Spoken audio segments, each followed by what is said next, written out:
Napoleon Bonaparte mungkin sudah tidak asing lagi bagi sebagian besar dari kita. Sebagai kaisar pertama Prancis, Napoleon Bonaparte dikenal sebagai salah satu figur yang tak terlupakan dalam sejarah dunia. Warisan yang ia tinggalkan tidak hanya mempengaruhi Eropa, tetapi juga mencapai Amerika Latin dan sekitarnya, mempercepat proses modernisasi di berbagai negara. Dalam video ini, kita akan menjelajahi kehidupan dan prestasi Napoleon Bonaparte, mengungkap kisah yang membangkitkan rasa ingin tahu kita akan tokoh besar ini. Jadi, mari kita mulai perjalanan kita untuk mengenal lebih jauh tentang siapa sebenarnya Kaisar Napoleon. Dimulai dari masa mudanya yang menarik. Napoleon Bonaparte lahir pada tanggal 15 Agustus 1769 di Ajaccio, Korsika dengan nama Napoleone di Bonaparte yang kemudian disesuaikan ejaannya menjadi Napoleon Bonaparte dalam bahasa Prancis. Ia adalah anak kedua dari Carlo Bonaparte, seorang pengacara, dan Letizia Ramoliono Bonaparte, seorang bangsawati Korsika. Ayahnya berasal dari keluarga bangsawan Tuskan kuno yang berimigrasi ke Korsika pada abad ke-16, sehingga budaya Italia memiliki pengaruh yang kuat di pulau tersebut. Kehidupan Napoleon dimulai dalam konteks politik yang tegang, karena setahun setelah kelahirannya, Prancis menguasai Korsika dari Genoa, Italia. Namun, ayah Napoleon, Carlo Bonaparte, memilih untuk berdamai dan bekerjasama dengan Prancis, sehingga keluarganya menetap di Korsika dan mendapatkan kedudukan di pemerintahan. Sejak masa kecilnya, Napoleon menunjukkan minat yang besar pada hal-hal militer. Bahkan ketika masih anak-anak, ia sering menggambar gambaran tentara berbaris dengan rapi di dinding kamar bayinya. Pada usia 9 tahun, ia memulai pendidikan militer di sekolah militer Prancis yang menyediakan beasiswa bagi putra bangsawan yang kurang mampu. Namun, karena belum menguasai bahasa Prancis, ia harus belajar bahasa tersebut terlebih dahulu di perguruan tinggi Autun bersama kakaknya, yaitu Joseph. Setelah mempelajari bahasa Prancis selama sekitar 4 bulan, Napoleon diterima di Akademi Militer Brienne dan meninggalkan perguruan tinggi di Autun. Akademi Militer Brienne dikenal sebagai sekolah yang ketat, di mana siswa-siswa tidak diperbolehkan meninggalkan kampus selama 6 tahun masa studi mereka. Selama masa-masa ini, Napoleon digambarkan sebagai seorang remaja yang murung. Mungkin karena kesulitan berkomunikasi dengan teman-teman sekelasnya yang berbicara dalam bahasa Prancis. Meskipun demikian, ia menunjukkan keahlian yang luar biasa dalam bidang matematika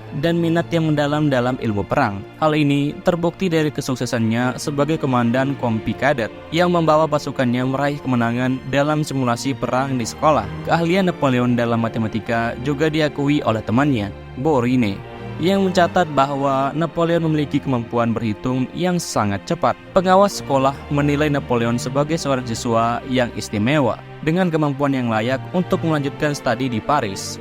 Akhirnya, Napoleon melanjutkan pendidikannya di École Militaire, sekolah militer Prancis, dan lulus pada tahun 1785 dengan reputasi sebagai seorang sarjana yang berbakat dalam matematika dan pemahaman mendalam tentang sejarah dan geografi. Setelah menyelesaikan pendidikan militernya, Napoleon memulai karirnya sebagai letnan 2 di Resimen Artileri Tentara Prancis, setara dengan pangkat perwira terendah di Indonesia. Sejak awal revolusi Prancis pada tahun 1789, Napoleon menunjukkan kecermelangan dalam karir militernya, yang akhirnya membawanya menuju tahta Kaisar Prancis. Perannya dalam menekan pemberontakan dan pemimpin pasukan Prancis melawan negara-negara Eropa memperkuat posisinya sebagai tokoh utama dalam revolusi Prancis. Di antaranya, banyak pertempuran yang dimenangkan oleh pasukan di bawah komando Napoleon.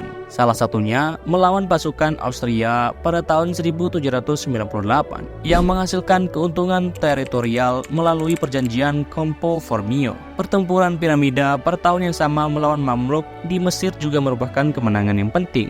Pada tahun 1799, Napoleon memainkan peran kunci dalam kudeta yang dikenal sebagai The Coup of 18 Brumaire yang menggulingkan French Directory. Pemerintahan baru terbentuk. Konsulat terdiri dari 3 konsul, di mana Napoleon menjadi konsul pertama dan memegang kekuasaan pemerintahan utama dari tahun 1799 hingga 1804. Ini menjadikan Napoleon sebagai tokoh politik yang dominan di Prancis. Keberhasilan militer Napoleon terus berlanjut.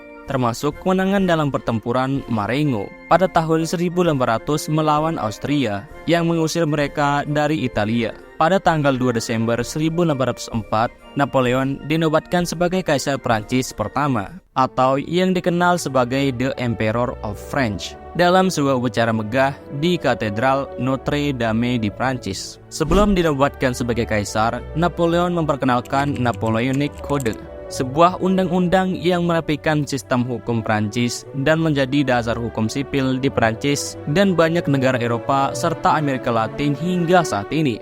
Kontribusinya dalam merombak organisasi militer, pendidikan, perbankan, dan hubungan dengan gereja Katolik juga merupakan bagian dari warisannya yang monumental. Hal ini membuatnya menjadi salah satu tokoh terkemuka dalam sejarah Barat.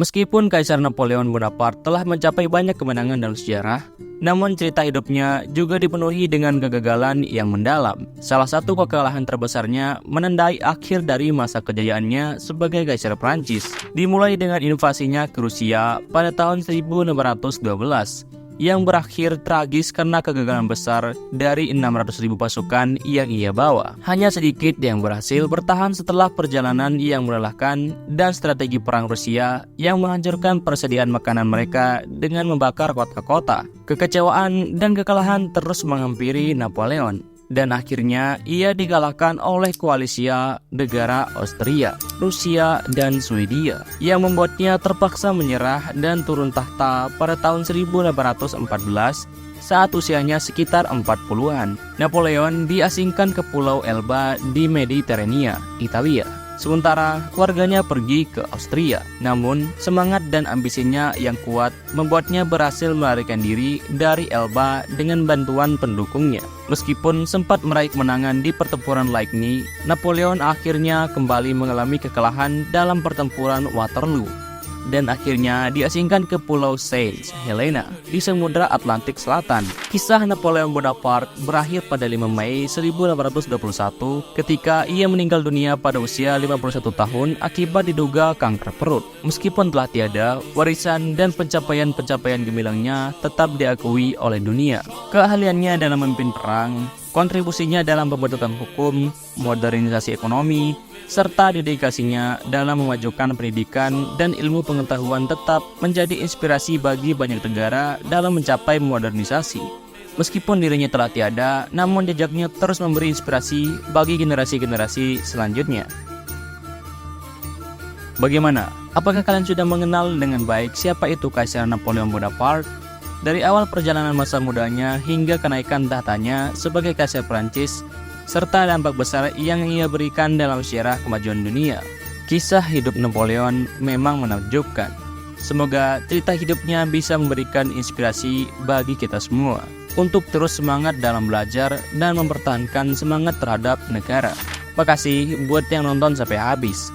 Kalau ada kritik atau saran, tulis aja di kolom komentar. Dan jangan lupa subscribe.